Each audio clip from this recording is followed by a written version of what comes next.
Olá pessoal, tudo bem? Hoje é a nossa segunda aula de microbiologia. E como eu não consegui dar essa aula, né? Porque nós tivemos uma falha no Teams, uma falha de internet, né? Eu vou dar essa aula hoje gravada para vocês, tá bom? Então hoje a gente vai falar sobre a composição química dos seres vivos. Quando a gente fala sobre a composição química dos seres vivos, o que eu tinha comentado com vocês, né, nas nossas aulas, é que os seres vivos, os micro-organismos e todos os seres vivos, né, que existem no planeta, eles são formados por dois tipos de elementos químicos. Aqueles elementos, né, que a gente diz que são orgânicos. Elementos orgânicos são todos aqueles que têm carbono, hidrogênio e oxigênio na sua composição química. Então, por exemplo, se o elemento for H2O, ele não é um elemento orgânico, porque ele tem só o hidrogênio e o oxigênio. Se ele for, por exemplo, CO2, ele não é um elemento orgânico, porque ele tem o carbono e o oxigênio. Então, para ser considerado orgânico, não basta ter o carbono, ele tem que estar combinado com outros elementos. Então, carbono, hidrogênio e oxigênio. Eu gosto de brincar que é show, né? Tudo que é orgânico é show. E entre esses elementos orgânicos, nós temos então os carboidratos. Os carboidratos, eles são açúcares, né? E eles são produzidos principalmente pelas plantas. As proteínas, né? Então a gente encontra proteína nos alimentos que têm nitrogênio, porque a proteína ela tem o nitrogênio, além de ela ter, né, o carbono, o hidrogênio e o oxigênio, ela também tem o nitrogênio. Os carboidratos têm só carbono, hidrogênio e oxigênio. Os lipídios, que são as gorduras, né, que podem ter carbono, hidrogênio, oxigênio, fósforo, enxofre, e também as moléculas de DNA e RNA. Então, nas nossas aulas, a gente vai falar sobre todas essas moléculas orgânicas e qual é a importância dessas moléculas orgânicas, então, para os seres vivos, tá? Os elementos inorgânicos, eles então se resumem entre a água e os minerais. Então, a gente vai falar um pouquinho sobre a importância da água, como que essa água é absorvida pelos micro-organismos e a importância de alguns minerais. Então, a gente não vai falar de todos os minerais, mas a gente vai falar sobre os macro e micronutrientes mais importantes, então, para os micro-organismos e também para os outros seres vivos, tá bem? Então, a nossa aula de hoje é sobre os carboidratos, tá bom?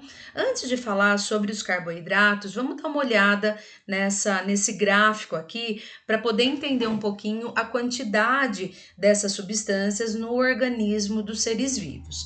Então, a água, ela varia entre 75% e 85% do peso de um ser vivo. Então, basicamente, os seres vivos, eles são compostos por água, tá?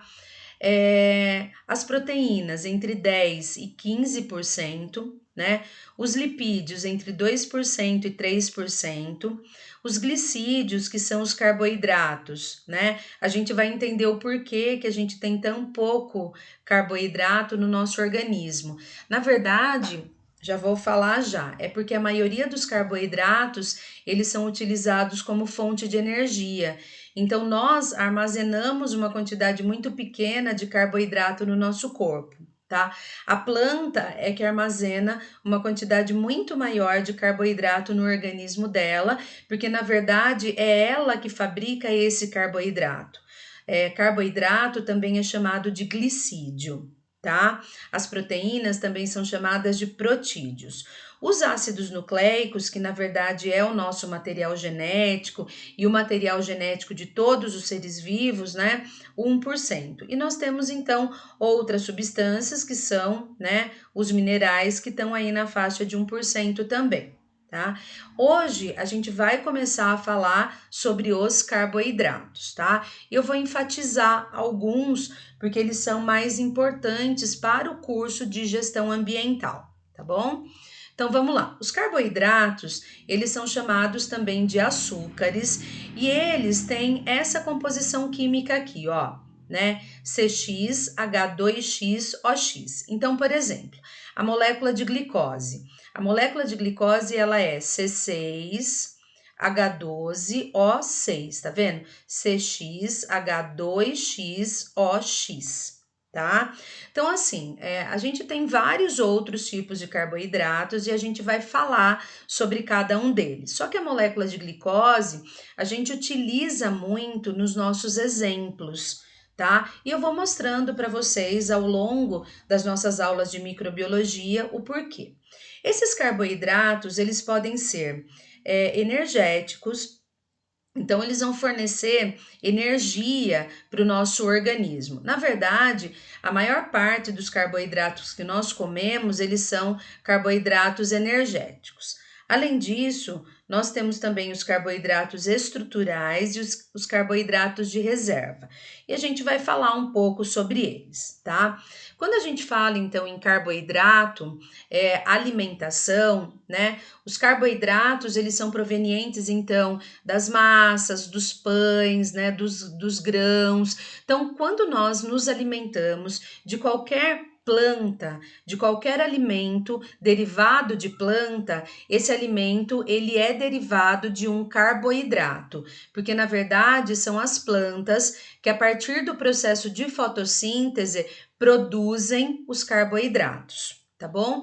Então a planta ela faz fotossíntese, ela absorve o gás carbônico da atmosfera e com o gás carbônico da atmosfera ela produz o carboidrato, tá? Então, o gás carbônico, né, que a gente às vezes fala tão mal, né, do gás carbônico, ele é utilizado pela planta para produzir o carboidrato.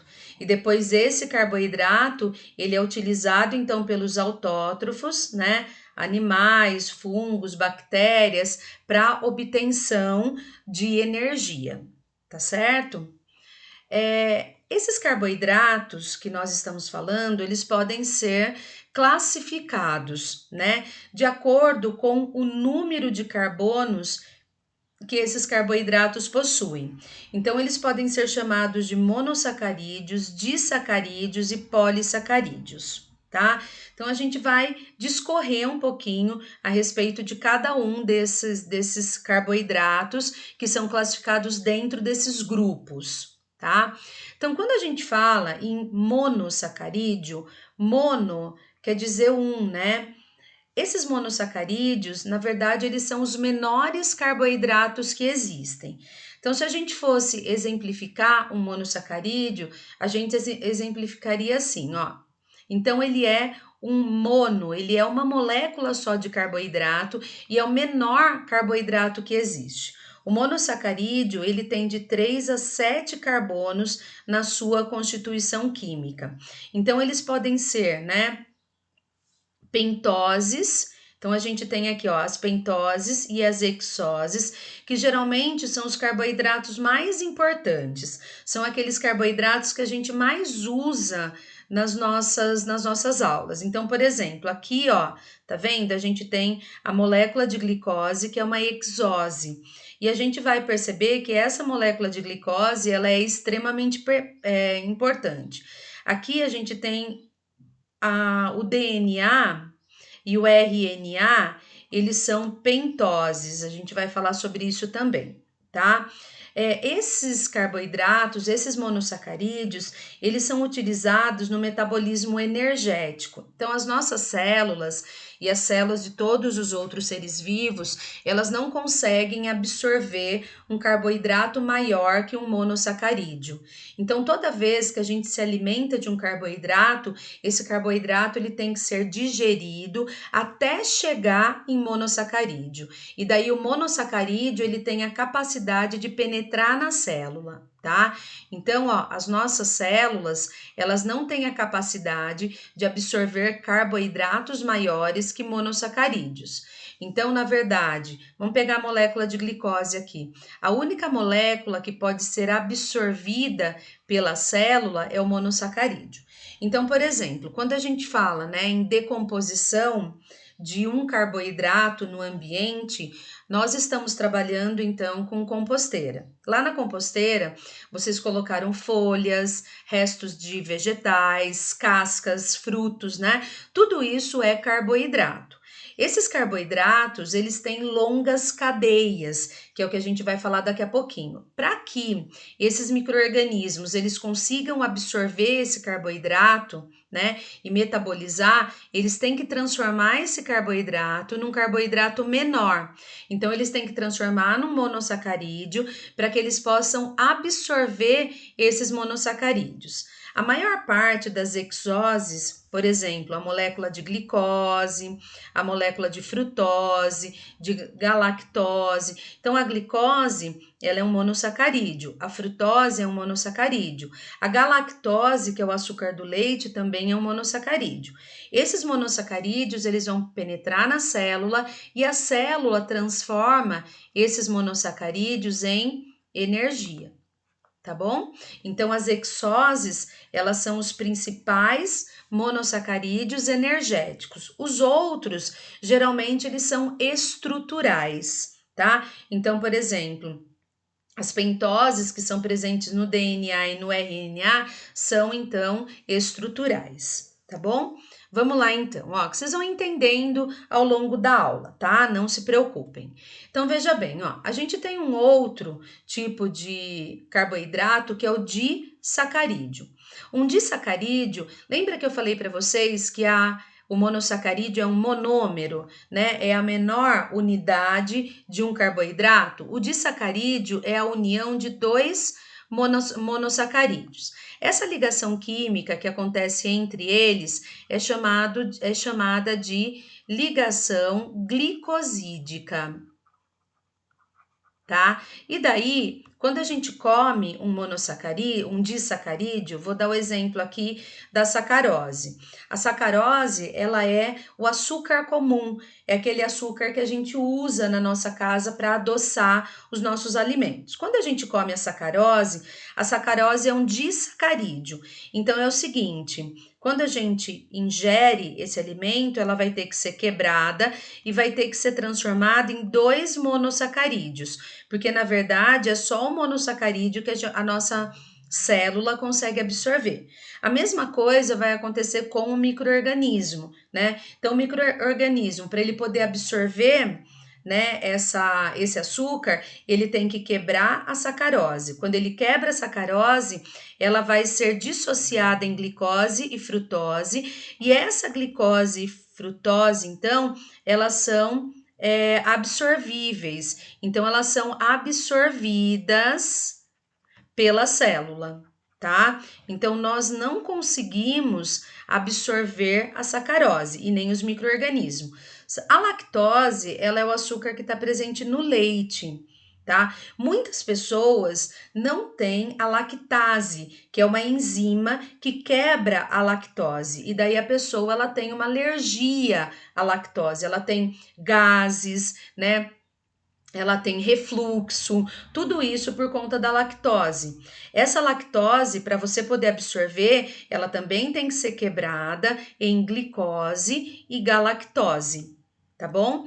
Existem alguns micro-organismos que têm essa capacidade, né, de fermentar o leite, e eles utilizam a lactose como fonte de energia.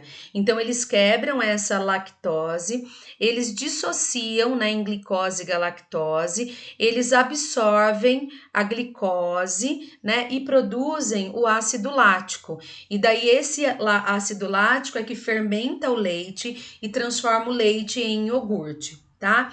E a maltose também é um açúcar que está presente nos vegetais, tá bom?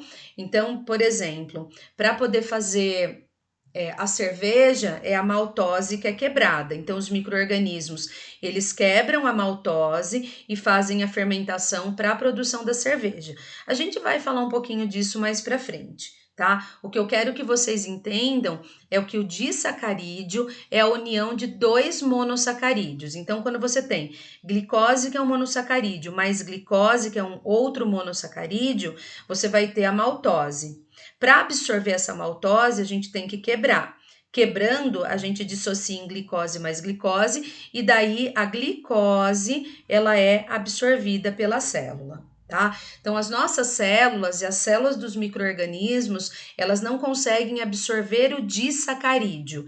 Esse disacarídeo tem que ser quebrado em 2 monossacarídeos. E daí esses monossacarídeos podem ser absorvidos pela célula, ok? E um outro carboidrato, né, que nós temos é o polissacarídeo. O polissacarídeo, quando a gente fala poli, na verdade é a união de extensas cadeias de monossacarídeos. Então, na verdade, esses monossacarídeos, eles vão se ligando por essas ligações glicosídicas e formando uma cadeia longa, na verdade, formando um polímero. Geralmente, os polissacarídeos, eles são de difícil degradação, a não ser que eles sejam polissacarídeos energéticos. Então, nós temos polissacarídeos que são utilizados como reserva energética e nós temos polissacarídeos que são estruturais, tá? Para a gestão ambiental, esse daqui não é um polissacarídeo, eu coloquei aqui, mas eu coloquei aqui por engano, tá? Então, eu vou tirar ele daqui. Na verdade, a suberina é uma cera que é secretada pela planta e a gente vai falar um pouquinho mais sobre ela. Então, nós temos, por exemplo, o amido. O amido, ele é um polissacarídeo de reserva. Então, na verdade, uma planta, quando ela faz o processo de fotossíntese, ela pega o gás carbônico que está na atmosfera e transforma esse gás carbônico na molécula de glicose, tá? A glicose, ela é um monossacarídeo energético. Daí o que a planta faz? Ela pega todas essas glicoses que ela está produzindo e transforma essa glicose em amido, que é um polissacarídeo de reserva. E daí esse amido, ele vai ser reservado onde? Ele vai ser reservado na semente. Então, por exemplo, vocês já ouviram falar em amido de milho. O amido de milho, ele é o amido que foi produzido, então, pelo processo de fotossíntese e foi armazenado na semente, no milho. E daí a gente extrai esse amido para fazer o amido de milho. Ele também está armazenado nos caules. Então, por exemplo, a batata é um caule que armazena bastante amido. Está armazenado nas raízes, né? Então, a cenoura tem amido, né? A mandioca, tá bom? Então, esse amido é uma reserva energética. Quando a planta precisa de energia, ela transforma o amido em glicose. E daí essa glicose, ela vai ser transformada em energia pela planta. Então, é uma coisa importante de vocês lembrarem. O amido, ela é uma reserva energética de origem vegetal, tá? Os animais, eles também fazem reserva energética. Essa reserva energética é o glicogênio. Então, a gente tem glicogênio armazenado no nosso fígado, tá? E tem glicogênio também armazenado nos nossos músculos. Então, o que acontece é o seguinte: a gente come a molécula, a gente come um pedaço de pão, né? Come, sei lá, um bolo, e daí a gente digere, e esses elementos, que são, na verdade, polissacarídeos, eles são transformados em glicose. Essa glicose, ela pode ser utilizada como fonte de energia, ou se não, ela pode ser transformada em glicogênio, tá? E daí esse glicogênio, ele vai ficar reservado. Onde que ele vai ficar reservado? No nosso fígado e no nosso músculo. Quando a gente precisar de glicogênio, esse glicogênio, quando a gente precisar de energia, né, esse glicogênio é convertido em glicose. E daí essa glicose, ela vai ser quebrada e vai ser transformada em energia dentro do nosso corpo, tá? Esse glicogênio, ele também é uma reserva energética dos fungos. Então, os fungos, eles são os únicos seres vivos que não são animais, que também conseguem converter a glicose em glicogênio como sendo uma reserva energética para eles. Então, quando eles forem se reproduzir, eles utilizam esse glicogênio, transformam em glicose e utilizam então para os processos metabólicos deles, tá? E daí a gente tem outros 3 tipos de carboidratos que têm a função estrutural, tá? Que é a quitina, a celulose e a lignina. Veja bem, ó, aqui, esses 3 tipos de carboidratos, eles são carboidratos de difícil decomposição, de difícil degradação. Então é por isso que eu acho que esses carboidratos, eles são super importantes dentro da gestão ambiental.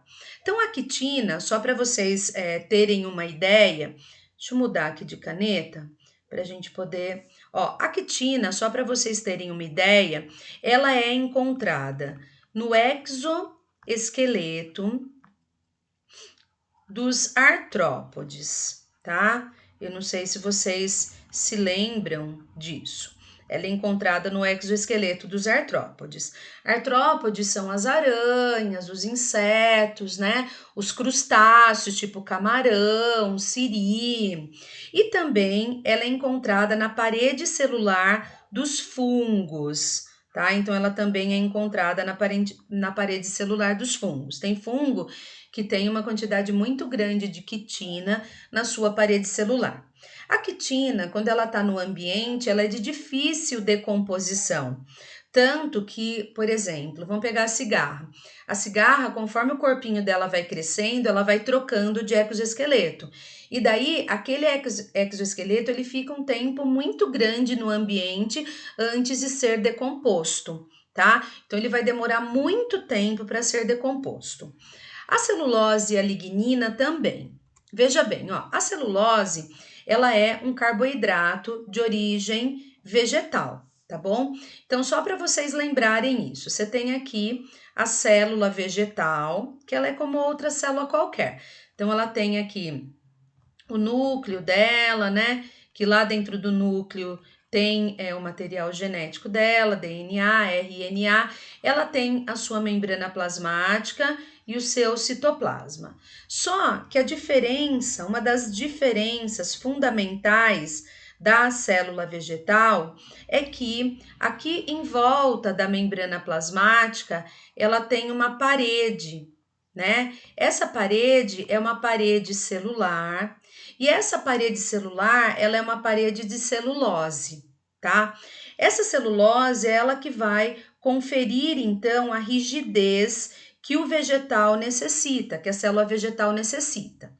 Só que então, assim, ó, a celulose, ela é encontrada em células vivas, tá? Então, isso é importante. Então, ela vai ser encontrada nas células das folhas, ela vai ser encontrada nas células dos caules, né?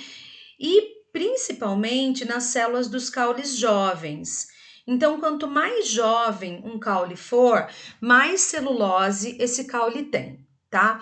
Só que e também a celulose, ela é uma fibra que a gente considera uma fibra solúvel, tá? Então, por exemplo, quando a gente come um alface, né? Come uma folha, um caule, um talo, a gente mastiga, né? Ela solubiliza, só que nós não conseguimos digerir a celulose. Para poder digerir a celulose, são necessárias enzimas específicas e nós não possuímos essas enzimas. Só quem tem as enzimas para digerir a celulose são os micro-organismos, bactérias e fungos. Tá? Então, essa celulose no nosso corpo, ela vai servir então como uma fibra alimentar, tá? E daí ela vai servir para o bom funcionamento do nosso intestino. Então, quando a gente ingere a celulose, né, ela vai atuar como uma fibra e vai fazer os movimentos peristálticos do seu intestino funcionarem. E daí você tem ali um intestino funcionando muito bem. Só que na natureza, é isso que você tem que lembrar. A celulose, ela é de difícil decomposição. Então, é isso que nós falamos em poluição do solo. Então, quando você tem, né, o solo e por cima do solo você tem aquelas folhas que a gente chamou de palha, Como isso é de difícil decomposição, ele vai formar uma camada em cima do solo. E isso favorece, então, né, a umidade, a retenção de umidade, favorece, então, a temperatura constante do solo e favorece aquele ecossistema solo, porque a celulose é de difícil decomposição.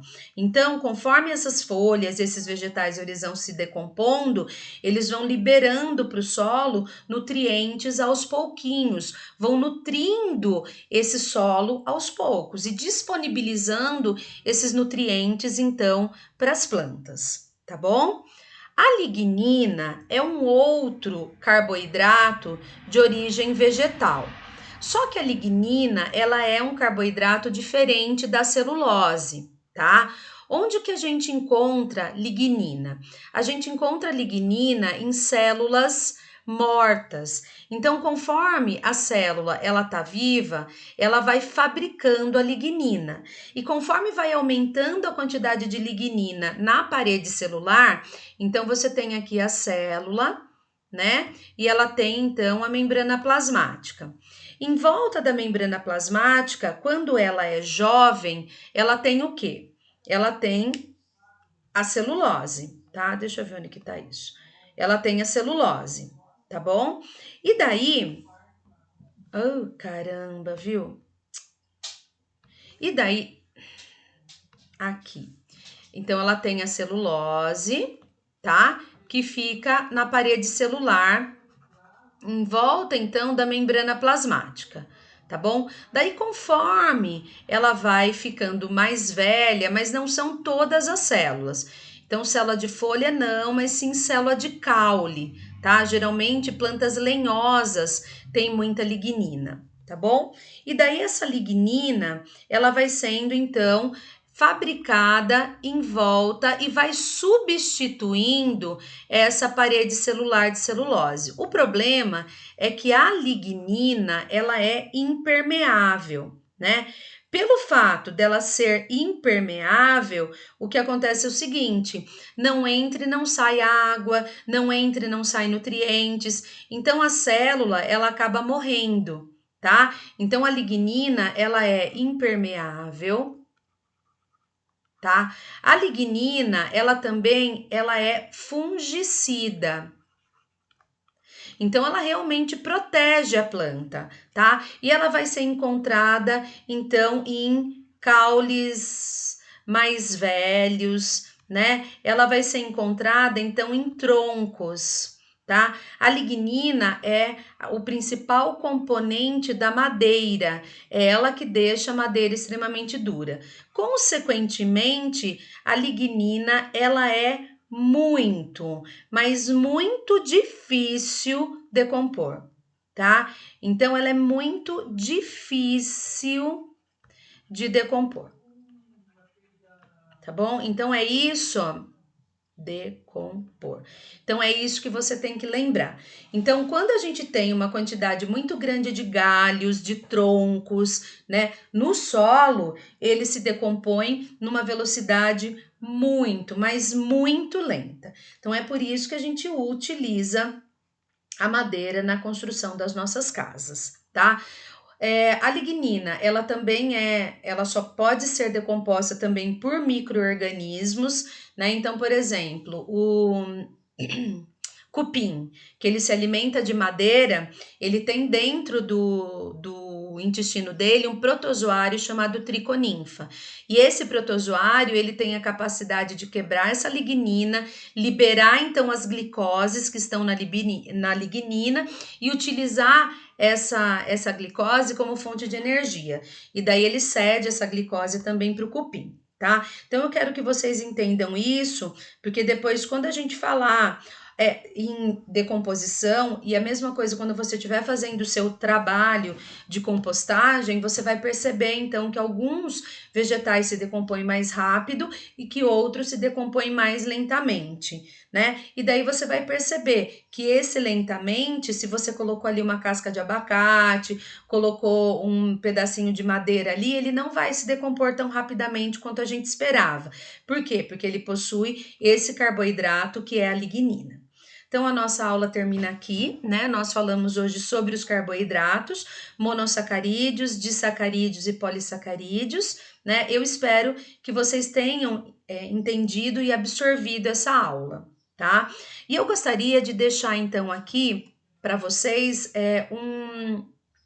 um exercício, né? Esse exercício, para vocês poderem, então, comparar monossacarídeo, disacarídeo e polissacarídeo em relação ao número de moléculas, de monômeros que cada um tem, né? E entender como que as nossas células absorvem. Será que a gente consegue absorver uma lignina? Será que a gente consegue absorver um polissacarídeo? Se a gente não consegue absorver esse polissacarídeo, o que deveria acontecer para que a gente pudesse absorver? Então, por exemplo, um pedaço de pão. O pão ele tem amido. O amido ele é um polissacarídeo. Quando a gente come um pedaço de pão, esse pedaço de pão ele nos dá energia. Como que a gente adquire essa energia? O que acontece nesse pedaço de pão para a gente poder ter essa energia? Então fica aí esse desafio, né? Para que vocês respondam essas perguntas. Então, até a nossa próxima aula. Um beijo!